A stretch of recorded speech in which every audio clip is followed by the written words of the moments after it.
en 1910 à Paris, dans le 12e arrondissement. Je suis née de parents émigrés, des juifs qui avaient fui les pogroms de Pologne et d'Odessa. Mon père était d'Odessa, ma mère était de Cracovie. Et ils s'étaient rencontrés dans des réunions de révolutionnaires. Et bon, mon frère est né en Égypte parce qu'ils espéraient partir aux États-Unis, parce qu'il y avait de la famille déjà là-bas. Et puis ils n'ont pas pu partir sous prétexte que mon père avait un glaucome qu'il n'avait pas. Mon père était sculpteur sur bois. Il avait donc, il y avait là un petit milieu de travailleurs juifs dont il faisait partie. Les parents étaient, enfin ma mère surtout, assez distante par rapport à ce milieu. Hein. Elle voulait s'intégrer, ma mère s'est très intégrée au milieu français. Mon père pas du tout, mais il suivait ma mère quand même. Hein. C'était ma mère qui était le chef. Ma mère correspondait énormément avec son père, qui était en Pologne. Hein. Il avait des liens très serrés avec son père. Mais malheureusement, ils ont été coupés par la guerre qu'on a eue ici. Et on n'a jamais su ce qu'ils étaient devenus. Hein. Ils sont morts, sans doute, exterminés par les nazis. Hein. C'était tous des révolutionnaires de premier plan. Je m'appelais Yached. Yached, c'était le nom de mon arrière-grand-mère. C'était aussi la tradition. Alors ça s'est transformé en Juliette. Parce que les scribes, là, Yached, ça leur disait rien du tout. Je me sentais tout à fait française, il me semble. Hein. À l'époque, on avait droit, avec le brevet, de rentrer à l'école dentaire. Et c'est ce que j'ai fait. Je suivais beaucoup mon frère. Hein. Et mon frère faisait de la politique. Hein. Oui, on était communistes, tous, hein. À l'époque.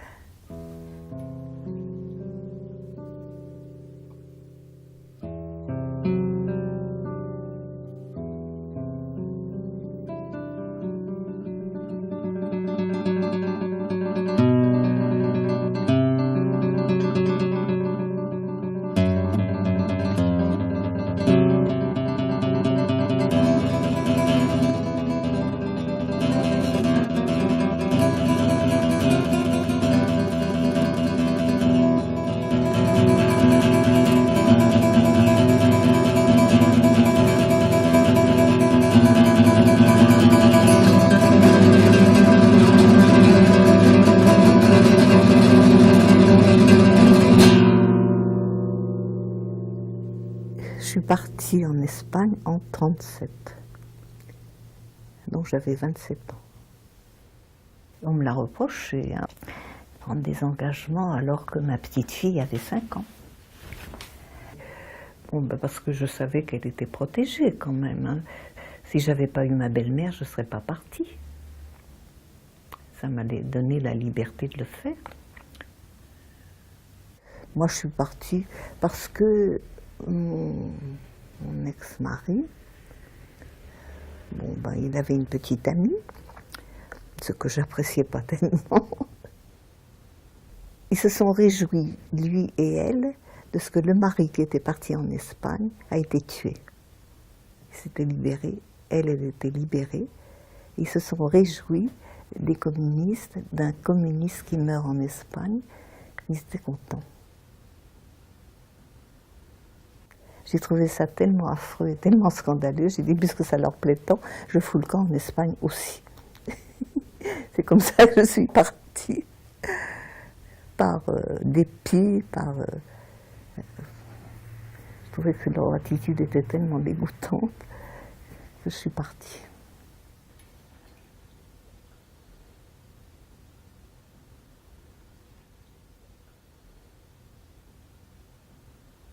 il y a des photos sur la guerre, là. Alors ça, je peux vous les commenter si vous voulez.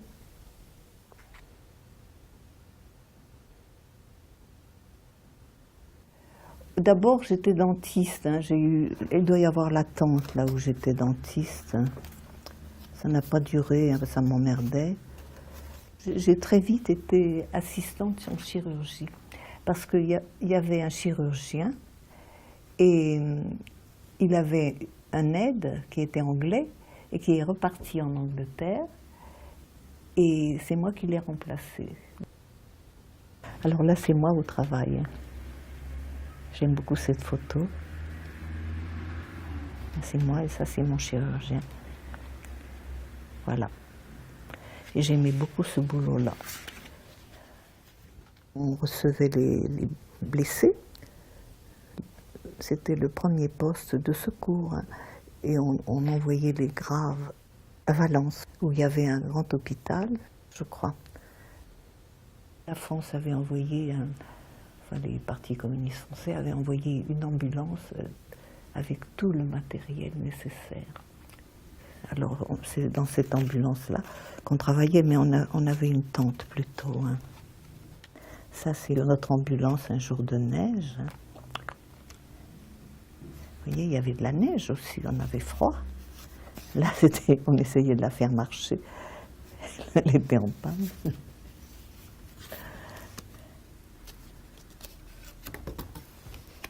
Alors ça, c'est un bombardement. Ça devait être, je ne sais plus où. Enfin, je sais que j'étais pas loin, moi, là, de ce bombardement. Je dois avoir une photo, d'ailleurs, où je suis devant le trou. C'était des bombinettes, à ce moment-là. Ah, voilà. Vous voyez, les trous de bombes, c'était tout petit. On a fait beaucoup mieux depuis, mais c'était quand même, ça tuait des gens. Vous voyez, ça c'est un trou de bombe. C'est des toutes petites bombes. Alors là, c'est moi. La seule fois où je me suis trouvée mal, parce que c'était une énucléation d'un œil. Tout à fait affreux, affreux, affreux. Un pauvre type qui était brûlé entièrement, les yeux aussi. C'est la seule fois où je me suis trouvée mal.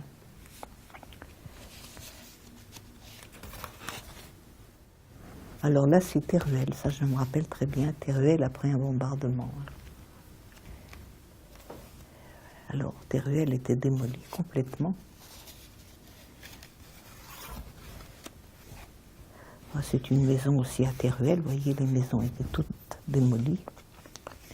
Alors ça, c'est dans l'église, qui était démolie aussi.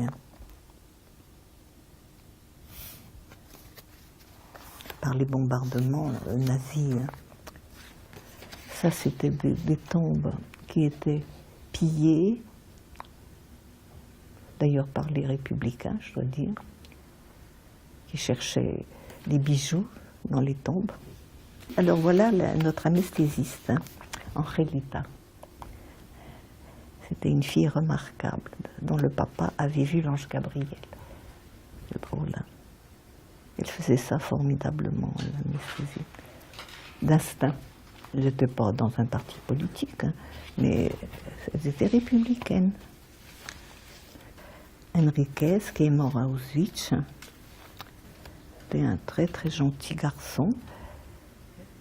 Il était parti, vous savez, on lui avait scié les 2 dents antérieures pour lui mettre des fausses dents.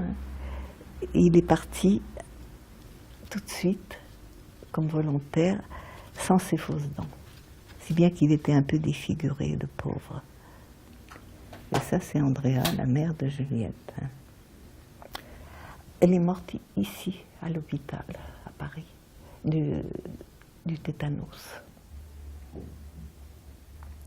Parce que, enfin bon, c'est une histoire absolument atroce. J'ai adopté Juliette. En mourant, sa mère, je lui ai promis de m'en occuper. Et je m'en suis occupée.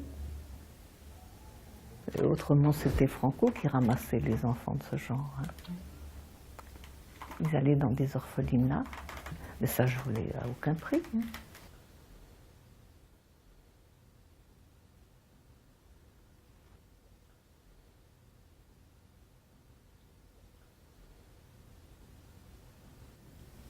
Tout le monde est là. Il y avait Andrea. Là, c'était des Espagnols. Là, c'est le père de Juliette. Là, c'est moi. Là, c'était le coiffeur. Puis les autres, c'était des Espagnols aussi. Hein.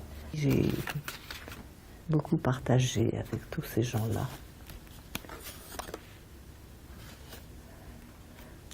Là, c'était une Hongroise. Là, c'était un Belge. Là, je ne vois pas qui c'était. Là, c'était tout notre groupe. Là, c'était un Belge. Là, c'est des visages d'Espagnols. Ça, c'est toujours les meetings. Hein. Qu'est-ce que tu as fait pour la victoire et le peuple espagnol? Les Anglais recevaient des colis formidables. Hein, et ils partageaient entre eux, bien sûr, quand il y avait un colis. Et l'Espagnol qui était à côté dans le lit, hein, il n'avait rien. Et ils étaient volontaires pour sauver la République. Ça, je trouvais ça extraordinaire. On avait un commissaire politique qui était, à un moment donné, Jeannette Hopman. Ouais. Je ne sais pas trop ce qu'elle faisait là, mais enfin, elle y était. Elle bouffait beaucoup d'oranges. Elle se faisait servir. Je portais sa valise quand même des fois, ça je m'en suis voulu. Elle avait ses rapports avec Albacete, avec Marty. Marty qu'on a accusé d'être le bourreau d'Albacete. Il a fusillé des gens, Marty. On pensait que les gens qu'il fusillait, c'était peut-être des franquistes. Hein. Mais c'était pas vrai. C'était des gens qui n'étaient pas d'accord avec lui. On a pu s'en rendre compte par la suite. Hein.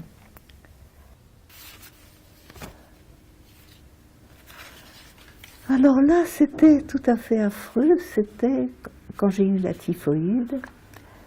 J'étais en convalescence, je crois, à Madrid, dans une maison bourgeoise, occupée par le général. Or, le général, il avait fauché toutes les bonnes choses. C'était lui qui couchait. Non, ça c'était son chien de garde, ce type-là. Il était toujours sur sa voiture pour recevoir éventuellement des obus pour sauver son général. C'était un Russe, je ne sais pas d'où il sortait, mais enfin, il était dévoué comme un chien à son... On l'appelait d'ailleurs le chien du général. Oui. Je trouvais que c'était pas mal leur part, hein, les plats. Mais enfin, je trouvais qu'ils abusaient. Ils abusaient de la position quand même. Nous, on jouait avec les trucs, mais on les laissait sur place.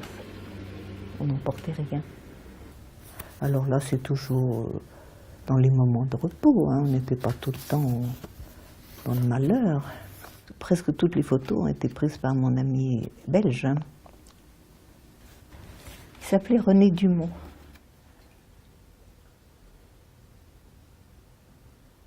C'était le chirurgien et il montait les chauffages centrales sous les tentes. Enfin, il savait tout faire. Il était responsable. On l'appelait le padrecita et moi j'étais la madrecita. On avait en général les plus mauvais matelas quand tout le monde avait pris le sien. D'ailleurs, ceux qui étaient moches et tachés de sang. Mais enfin bon, on consentait et on vivait comme ça. Et là, c'est tout le groupe au bord de l'ambulance. Tout le monde est là.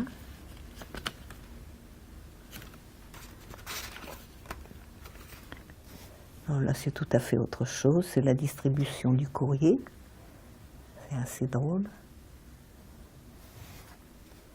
Là aussi. Là aussi, je pense. Ou à peu près. Ça s'efface, hein, les photos, c'est marrant. On était une équipe tout à fait soudée, tout à fait sympathique, hein. Très soudée. Et ça, c'était très bien et très important. On faisait tout ensemble.